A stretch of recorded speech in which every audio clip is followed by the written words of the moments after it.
All right, Mopar people, welcome back to the channel. I'm just Slanted Dark Joe, I guess. This is a 60s model Dark 270, is what it says on the doors, convertible. This is probably the oldest car I've ever worked on, and I'm gonna finish getting it buttoned up for my buddy Gilbert. So if you haven't seen this build yet, this kind of originated over at Slant Daily Garage. So Shane at Slant Daily Garage is one of the more capable Slant 6 builders on YouTube, if you're into Slant 6s. And I'm very glad that he built this engine and broke it in, and that's kind of where he ended with it. So he brought it to me to finish for my buddy Gilbert. If you'll remember Gilbert, he actually owned the 4-door red Coronet that I worked on a year or two ago, whenever it was. So the plan with this car is for me to finish up the little things, and I'll show that list in a minute. And he's going to fly here and drive this dude back to Houston with a big Slant 6 in it. So wish everybody luck. I'm sure it's going to be a basket case by the end, but I think I just want to do, sorry, I'm swatting gnats or something in here. It's going to be one long video, so get ready for it. So here it is in all its glory. Got the big Holley 2 barrel on here. And here's my list of stuff I need to do. Let me get you zoomed in. So step 1 brakes. He just wants me to replace the factory brakes so he knows it's safer to drive to Houston. Clean out the fuel system, check on the fuel sender. There's no telling what's going on in there. He broke this engine in with a small gas can, I think, and then hooked up the other line just to be able to drive it here. So I'm gonna probably unhook and flush that whole thing out. Check the alternator wiring. I'm not sure. I think this is a 1-wire deal. No, maybe not, unless that's a ground down there. So I'll look for that. Transmission leak I don't know about. He said he thinks it's the pan, but it could really be a lot of things instead of the pan. The transmission kickdown linkage, I'm going to get a low car kit because this one needed, I think, a little more love to actually have another piece to come up to here.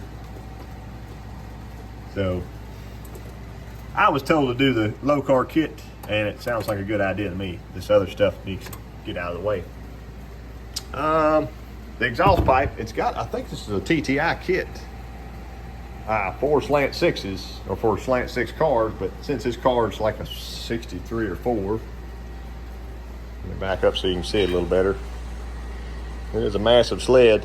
Since it's such an old car, they don't make a readily available kit for it, so he's got the downpipe going. Also, this one, I think, has lowering springs on it right now, so I'm sure it's going to be fun to do the exhaust and get an air cleaner. So, easy enough, or I'll say that now. Let me share all the headaches as I find them here. So here's that transmission. It looks to be a 904 variant to me. You know, pan. And it's got a little dripping action going on there. I'm not sure if it's the pan. I'm sure a new gasket wouldn't hurt the pan. Service it anyway. It's got that fun adjustment knob there. I've talked to John Cope about adjusting those before. And if this one's working, I'm not going to touch it. That other piece is for the kick down. I'm going to take off and put his low car cable on because, again, it'll be quicker and easier for us here. There's a little bit of fluid coming from up here, but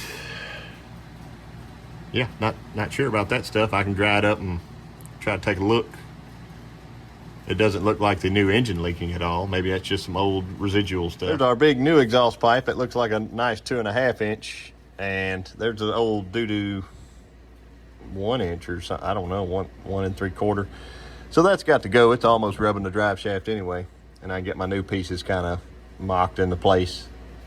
I might end up taking that to my buddy that's got a lift and a little pipe bender if I have to do any extreme stuff. As we move to the back, you can see his new springs that he had made up. And that all looks fine. Double adjustable Viking rear shocks. That's pretty intense. So this thing ought to ride like something. And it looked kind of like a new fuel sender to me. Let me get you zoomed in here. There we go. See, it looks fairly new. It is grounded to the line, so that's nice. But yeah, I'm gonna pop that tank out soon and see what's inside of it. It does have some fuel in it, so I'm not totally sure what the cleanliness of that fuel is, and get that line fleshed out. So, quick siphon trick. This PEX tubing slides really easily down your snout. Seal it off, take your air hose, give it a little blow.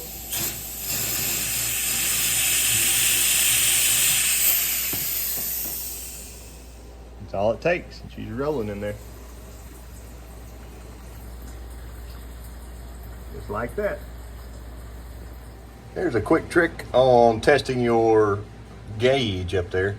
So I just got my alligator clip hooked to the line. See, metal line.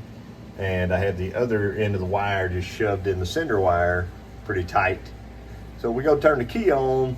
If the gauge is good, then it should max it out. There we go. She's maxing. I don't want to leave it grounded out too long. Our gauge reads okay.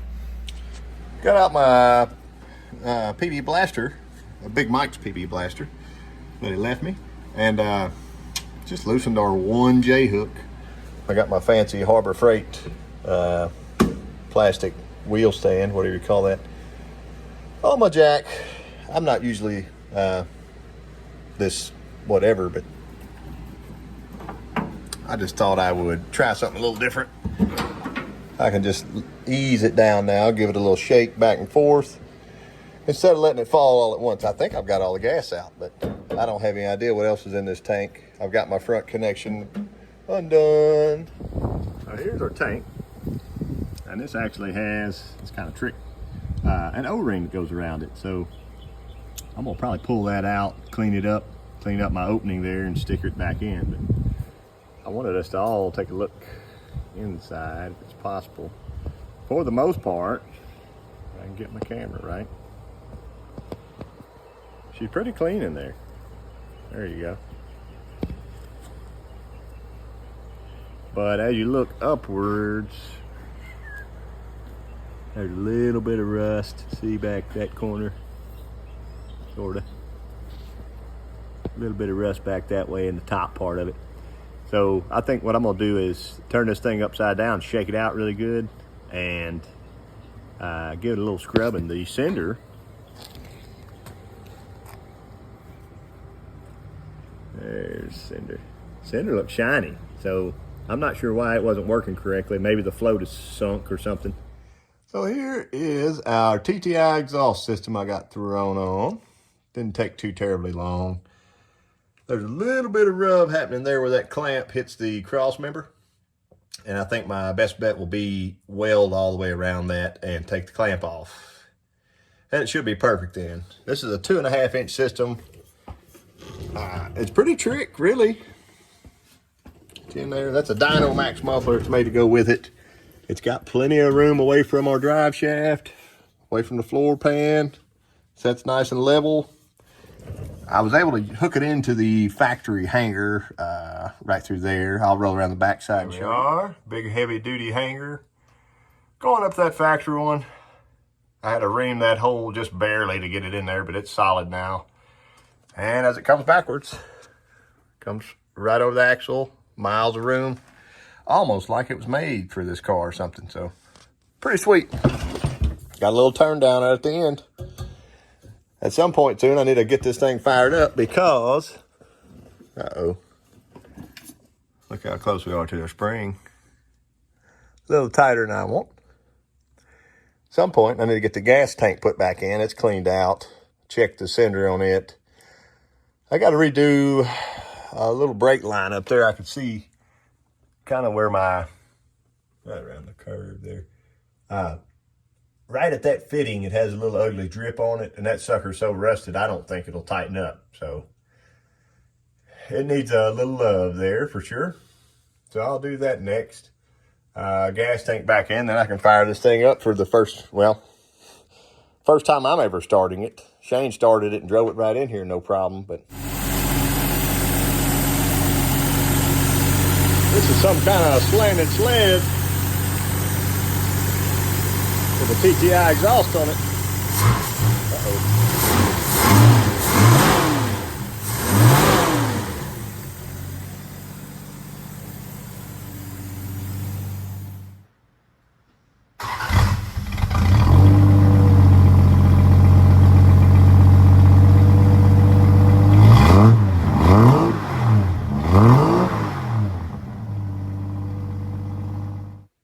Now we're moving on to the next step. I finally got our low car cable kit in. And it looks pretty simple. I've done this on other stuff before, but I'm assuming it's just going to hook on this bracket here that Shane already has. And it'll have a little, basically a tit that comes off and connects. So when this goes forward, it will engage the cable. I got to get the car jacked back up, and I might be able to get some of this factory kickdown stuff out of the way. And we're supposed to be going with cable, so let me get her up in the air and I'll show you what it looks like. Maybe we'll get to drive this thing finally. There's a little kickdown hooked back up. And I'm gonna bring my 2 wrenches with me. Currently, when the throttle's wide open, this is pulled all the way, so that's how normal kickdown works. Got the battery cable back on. I guess I need to try to drive this thing, see what happens. It's only got 5 gallons of gas in it. So, wish us luck. Well, here we go.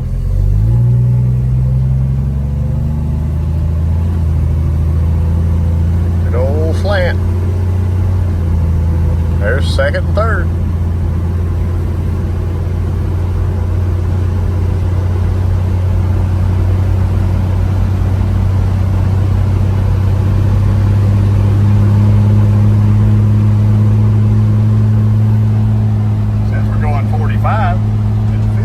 Faster than that. You would like me to put a tack in here at some point.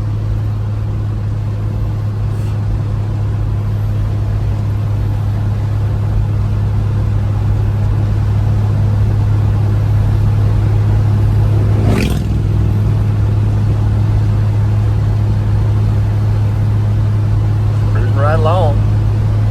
I did have to air the tires up a little bit. They were down to 20 or something, so it's a smooth little rig. So I just barely have my foot touching the throttle now. Let's see if it'll kick down for us.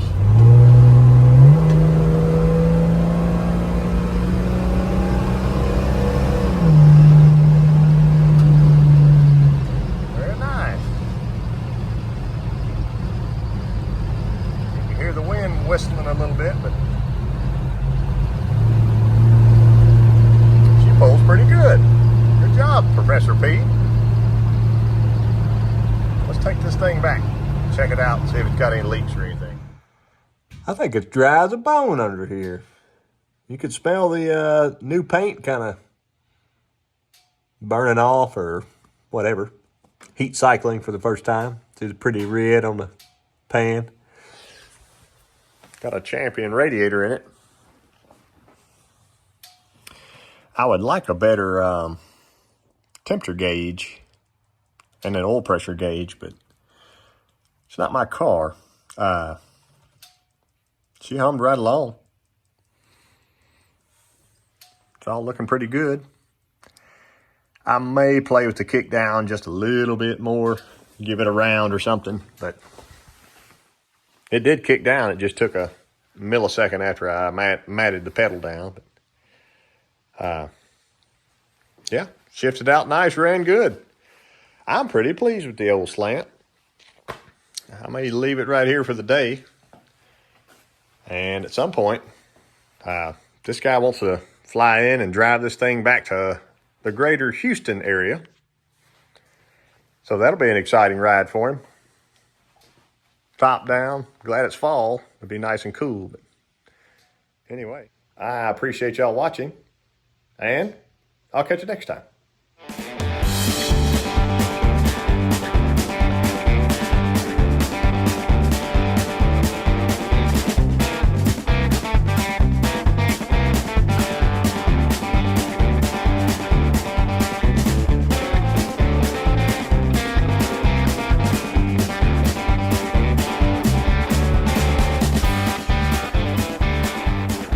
All right, Mopar people.